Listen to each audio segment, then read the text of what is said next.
거 모르고 식사할 때 네. 아무 생각 없이 하다 보면 네. 갑자기 혈당이 팍 오르는 네, 걸 네. 경험하시잖아요. 네. 당뇨인들은 밥을 먹을 때 이 탄수화물 무조건 멀리 해야 될까요? 또 그렇지는 않은데요. 이제 무서우니까는 아유 일단은 안 먹고 보자 하는데 안 먹어버리면 이제 또 저혈당이 오거든요.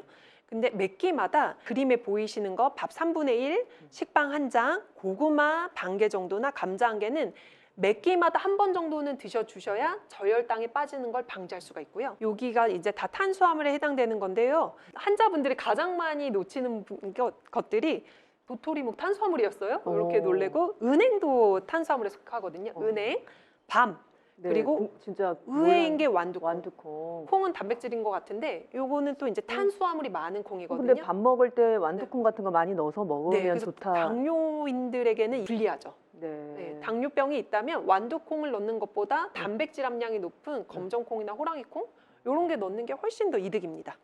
근데 라면은 진짜 당뇨인이 아니어도 먹지 않는 게 좋잖아요.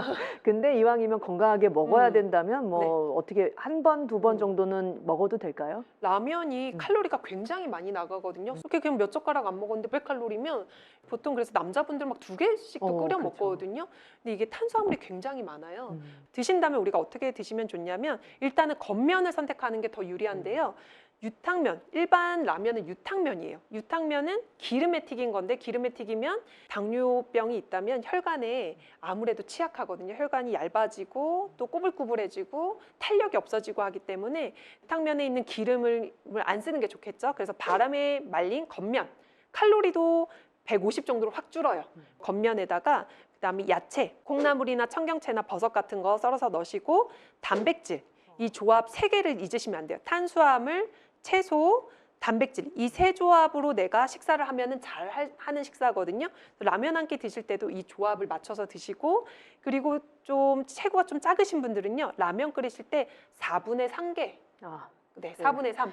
그 아까 밥을 잠깐 얘기 주셨는데 그럼 어떤 걸 넣고 당뇨인들이 드시면 좋을까요? 흰밥은 먹으면 안 되나요 하시는데 콩팥도 안 좋고 당뇨도 같이 있다 하실 때는 흰밥을 선택하시는 게 더 유리하고요. 잡곡밥, 이렇게 현미나 보리 같은 경우는 혈당이 천천히 오를 수 있어요. 근데 내가 잡곡밥을 이만큼 드시면 그것도 혈당이 다 오르는 거거든요.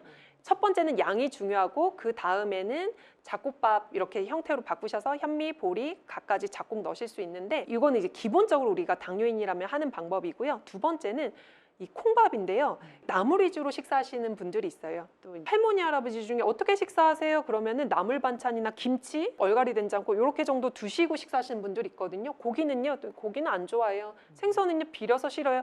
원래 단백질을 원체 안 드시는 분이 있는데 당뇨 환자라면은 우리가 단백질을 잘 챙겨야 되거든요. 근육 소모가 많이 또 일어나기 때문에 그래서 원체 싫어하시는 분들은 호랑이콩, 검정콩, 대두콩 이런 거 이용하셔서 이 초록색 아니네.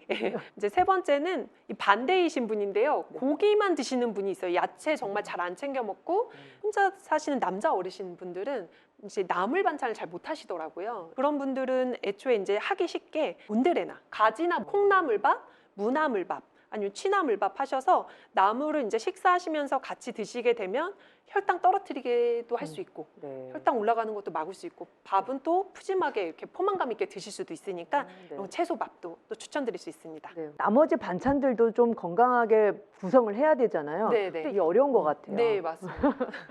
이게 설에 저희가 설날에 많이 먹는 음식들인데요. 떡국에다가 잡채 나오고 밥 먹고 전부침도 나오잖아요. 네, 전부침도 나오고 하는데 이제 잡채는 저는 한국의 스파게티라고 생각하거든요. 한국식 스파게티.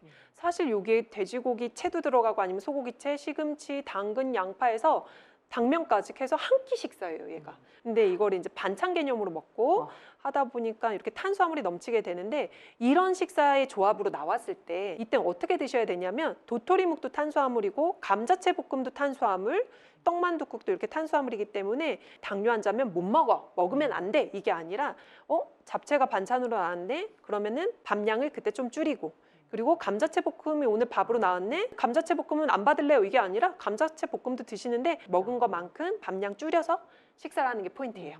저열량 감미료? 네. 이게 또 많이 이슈가 돼서 많이들 감미료 쓰고 계신다고 하는데 네네. 저열량이니까 좀 괜찮지 않을까요? 네, 뭐 제로코크라든지 네. 그리고 스위트 이렇게 화이트라고 해서 요리할 때 쓰시는 감미료도 있고 하는데요. 네. 예전에 당뇨병 학회에서 지침으로는 자유롭게 사용 가능하다 이렇게 해줬는데 2021년도 지침에는 체중 감량을 해야 되거나 필요할 땐 쓰실 수 있지만 적극적으로 권장하지는 않습니다. 이게 좀 문제가 되는 논문들이 계속 나왔고요. 포만감을 좀 떨어뜨린다든지 인슐린 자극 더 하게 한다든지 해서 당뇨병 환자에게 오히려 유리하지 않는 측면이 더 많이 나오고 있기 때문에 저열량 감미료 안심하고 계속 드시면 안 됩니다. 제가 요새 좀 무서운 게 이 많은 사이트에 저당 쿠키, 저당 음료 해서 당이 안 올라간다, 당이 없다 해서 당뇨병 환자를 타겟으로 그런 음료와 쿠키와 케이크가 막 쏟아져 나오고 있어요. 네. 그래서 이거 굉장히 위험하다. 이게 이제 근데 당뇨인들은 이왕 네. 먹는 거 그러면 네. 혈당 안 올라가게 저당 이런 쿠키 이런 거 먹을 수 있을 것 같은데. 네, 그것도 위험하니까 일단은 횟수를 확 줄이시고 네. 가끔 드신다면 그걸로 이용하시는 게 훨씬 더 좋겠다 이렇게 생각이 듭니다. 네.